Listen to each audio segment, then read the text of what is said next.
What is lean? What is MRP? And why they're diametrically opposed to each What other? we found is that there was always a big disconnect between what we would call the executive or the leadership team and the ground reality. And it's that messy middle where we intentionally surface the friction, surface what's going wrong, and then find a way to solve it. That gets me excited. You can even probably see the speed of my speech going up here. Yeah, that's one of my favorite topics. But yeah, we call it the manufacturing strategy spectrum.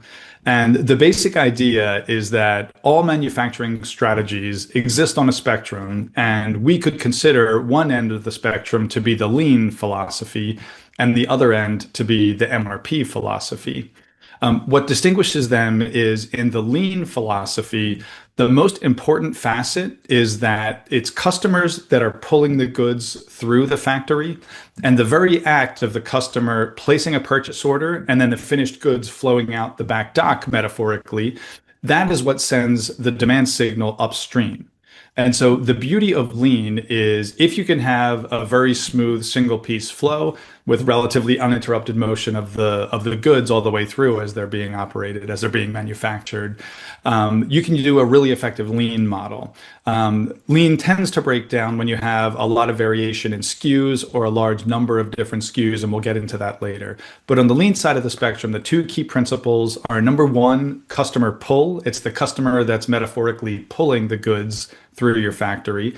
And the very act of pulling the good from one station to the next is what sends the demand signal upstream both within your factory workflow and to your suppliers so that they know that they need to replenish whatever goods. Now you can contrast that on the other end of the spectrum with MRP, manufacturing resource planning. That's entirely different in that here we are forecasting the future and we're pushing. So in this case, it's really us as the factory owners that are pushing a 6-month forecast upstream. And we say to each of our suppliers and to our supervisory personnel on the plant floor, this here is the 6-month plan. These are how many units of which individual SKUs I intend to make. So please be sure that all of the parts arrive on time, that you have the proper staffing and machinery, and any repairs that need to be done are done now. So the OEM equipment's available, et cetera. And what's really interesting to me is each has strengths and weaknesses. Neither is perfect, and I've never seen anyone that's operating purely at this end of the spectrum or purely as MRP. What you find instead is a whole host of pragmatic trade-offs on a spectrum that emphasize the benefits and or overcome the weaknesses of each of the philosophies. So if I understand correctly, the downside of lean is obviously based on a specific customer order or set of orders. The line is adapting to that, and if there's maybe that may not be the most efficient way to produce that product, but it's being pulled by the customer. Exactly. Whereas with MRP, you have a, like you said, a 6-month forecast, so I can pick, like if from transitioning from SKU 1 to SKU 2 is the most efficient transition, I should do that as opposed to transition from 2 to 7, because that transition might take longer, more tool change or whatever that might be. You can pre-plan ahead, you can build up the stock, but I would imagine you'd need the inventory would be higher on MRP, so cost of WIP would be much higher, whereas with lean, it's ideally in theory supposed to be 0, right? Correct. Yeah. And it never actually reaches 0, but as low as possible, as you implied there. Yeah, I think exactly. COVID told us that being too lean can be a problem. For sure. And When yeah, the supply chain crisis post-COVID was like nothing I've ever experienced in my career. But it really did lay bare the lessons of where you are on that spectrum. And if you weren't aware of where you were on that spectrum, you had great clarity on it during that supply chain crisis. For sure, nothing like a crisis to let you know where you actually are. For sure, for sure. And while I knew all of these principles before that crisis, my goodness, were they laid bare trying to run a factory during the crisis. And But yeah, you have the right idea. And the key, there's a couple of things that make the inventory lower in lean. As you dig into the lean principles, the highest 2-level principles, as we said, are pull and demand going automatically upstream. Like those, pull and flow, we could argue, are the two core principles of lean. As you dig in further, there's lots of principles about single piece flow, making sure that you don't have a lot of inventory and WIP building up along the process, and keeping inventory as low as relatively possible because you don't need inventory building up in different WIP stations, et cetera. if you can do all of that, then your factory has a certain capacity and you can respond to a certain band of quantities of product being requested from the customer.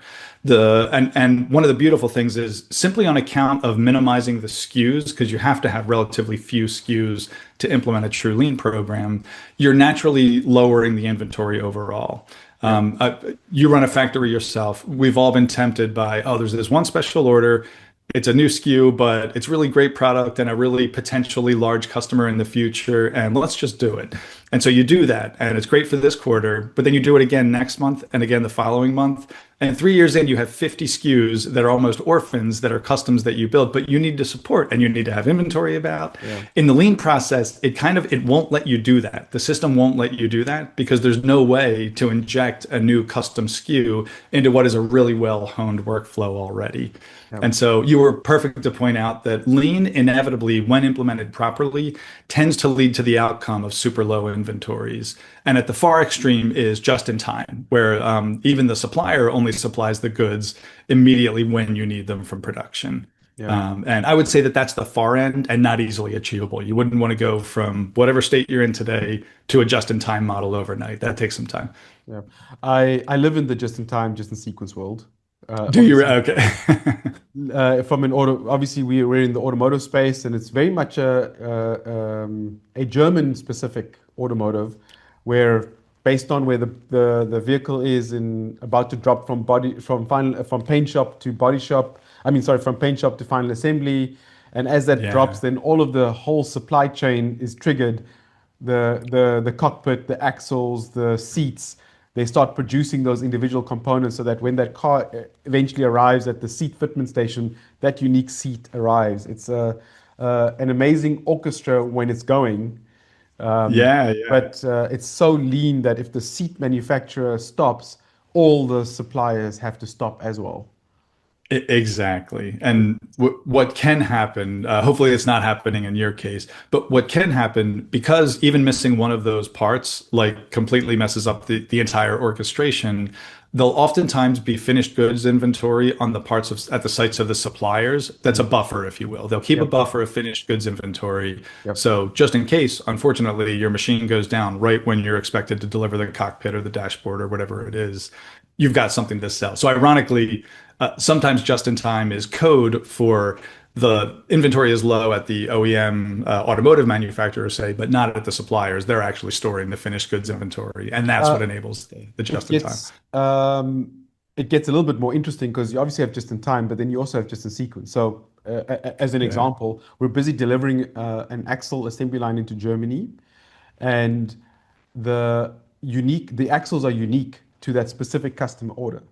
And the axle is produced by a tier one, so that there's no you can't build up a stock of axles because Ah, that okay, axle is okay. unique. So even a cockpit, for example, because depending on the trim that you may have ordered, you might have picked the specific cluster with the specific steering wheel configuration and color of leather.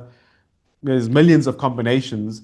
A lot of the key components like seats and axles and cockpits are uniquely built for that particular customer, and then they have to arrive not just in time but also in sequence, In which sequence, interesting. Yeah, which is that's good. So just in sequence can prevent that. It sounds like you can't have finished goods built up on the part of suppliers. no. It's just the process doesn't allow it when you're doing just in sequence. And you have 3 hours. So the on an axle, by the time the vehicle drops from paint shop into final assembly, that's when the tier one who's producing the axle gets the signal, and they have 3 hours to assemble the axle and deliver it because in 3 hours that vehicle arrives in the axle fitment station. Exactly, It's crazy. exactly. Which is hard, right? So No, it's it's tough. It's yeah. tough, and the systems behind that are complex. I just want to kind of circle back to the lean versus MRP. From your experience, are there specific kinds of manufacturing? I'm thinking of, we spoke about cars, but there's oil and gas and there's FMCG. Are there specific kinds of manufacturing that are more better or more efficient to work towards the lean side and the others that are more efficient on the MRP side? Yeah, and believe it or not, it doesn't it's not the type of plant, but rather the nature of the product. And so more specifically, if your product line has a large number of different SKUs, And those SKUs are not like minor variations or firmware changes that you do at the very end at your final test station. It's super tough to implement Lean. Lean requires a dedicated line with relatively single piece flow and no monuments all the way through. Okay. And you could only put so many cells like that and or linear lines in a factory in order to do that. And so it's not so much the specific industry vertical that you're working in, but really the breadth of your portfolio. Okay. If you have several hundred SKUs, all of them are quite different in nature. They're genuinely different products, not minor variants on the same thing. It gets pretty darn hard to implement a lean process, and you'll kind of be pushed towards the MRP end of the spectrum. If you have the good fortune of only having 3, 5, 10 SKUs, some relatively low number of SKUs, that you build at relatively high quantities, then lean starts to look more and more attractive.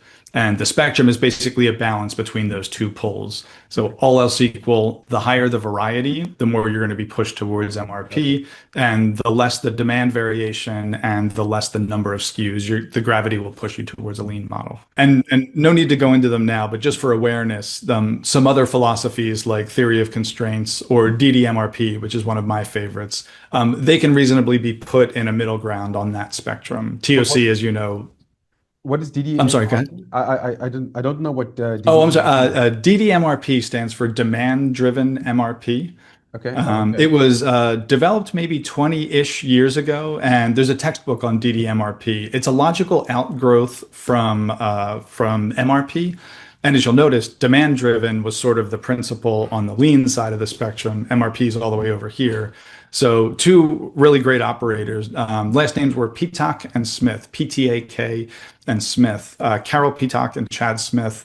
They created this methodology called DDMRP, demand-driven MRP, which is fairly complex, but in essence, it tries to get the best of both worlds. It's a really healthy middle ground that gives you the benefits of both MRP and of the demand-driven side of lean. And it's a sophisticated process, but a really interesting one to study up on, even if a company ends up choosing not to go with it.